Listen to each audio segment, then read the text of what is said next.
ও আল্লাহ, আমার বৃদ্ধ বৃদ্ধা মা বাবা ছিল, আমি পেশায় ছিলাম রাখাল। প্রতিদিন রাখালগিরি করার পরে, ছাগলের দুধ দোহন করার পরে যখন বাসায় ফিরে আসতাম, সবার আগে আমি আমার আব্বা আম্মারে দুধ খাওয়াতাম।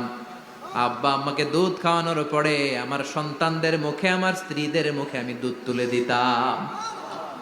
একদিন আমার আসতে দেরি হয়ে গেল, এসে দেখি আব্বা আম্মা ঘুমিয়ে গেছে। দুধের বাটি নিয়ে আমি আব্বা আম্মার মাথার সামনে দাঁড়িয়ে রইলাম।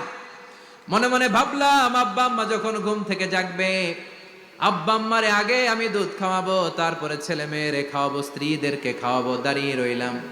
আমার ছেলে মেয়েরা এসে আমার কাছে বলল, আব্বা খাবার দাও। আমি দেই নাই।